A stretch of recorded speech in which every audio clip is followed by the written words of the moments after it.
Mekong bike ride 2018. How did it go? Well, unfortunately, there's not many photos and videos out there on the internet, at least not decent photos and videos. So I'm just going to make a video like this and tell a good story, or hopefully tell a good story. Keep you guys engaged, okay? So I would say the hardest part of this race was the traveling, the logistics.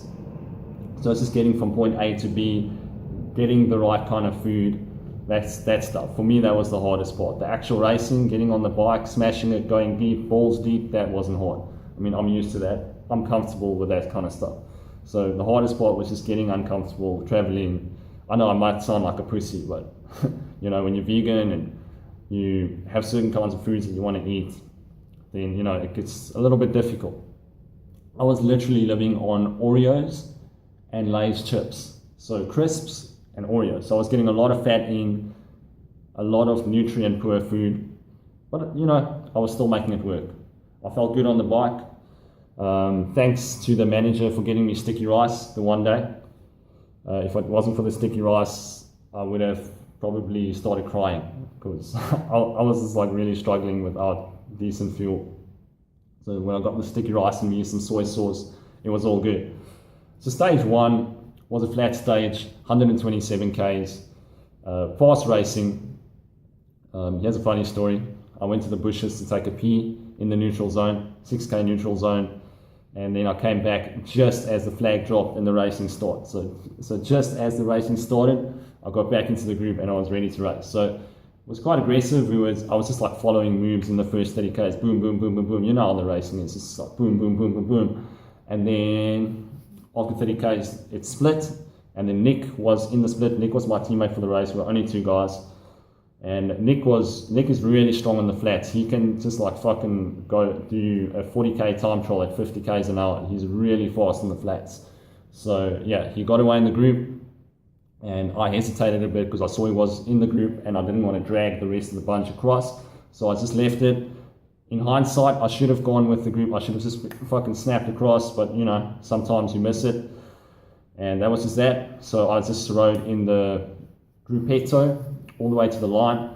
And even that was still pretty fast. We averaged like 41.5 Ks an hour with a neutral zone. So it's pretty decent. Nick came fourth on the stage, so that secured us a fourth place on GC.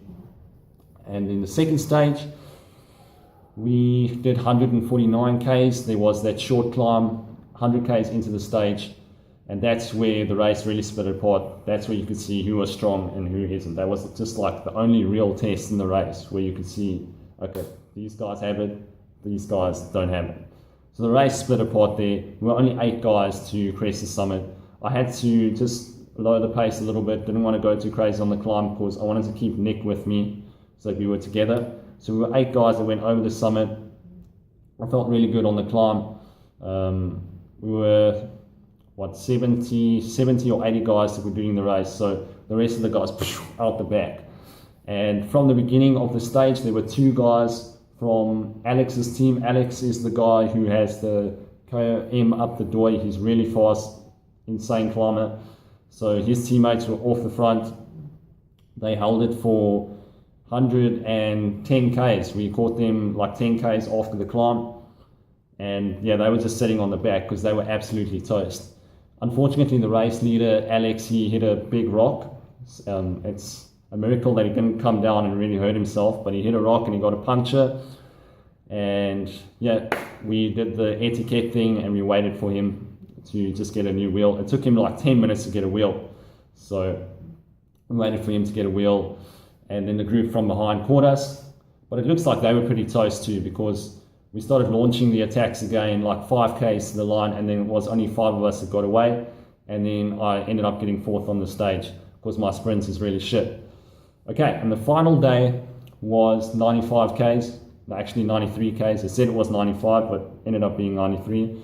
And I had a problem with my rear wheel, so I got another wheel just before the start of the race.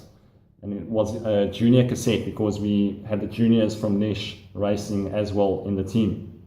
But they were doing a separate race, so I got one of their wheels, junior cassette. So when you're riding at 55 Ks an hour, it's really hard to hold that pace, 55, 60. And that was my plan, just to attack in the last K. So I'd be riding at 55, 60 k's an hour, but it's very difficult when you're spinning like that. So that plan didn't work very well. So the race was really aggressive. We were just I was just hooking it, attacking the whole time, going with the moves. And then in total for the whole race, I ended up being away with another guy for 60 k's. So that was quite a long, solid breakaway. They caught us 10 k's from the line. So we were just rolling through. Well, I was trying to roll a lot less because I was away for most of the day.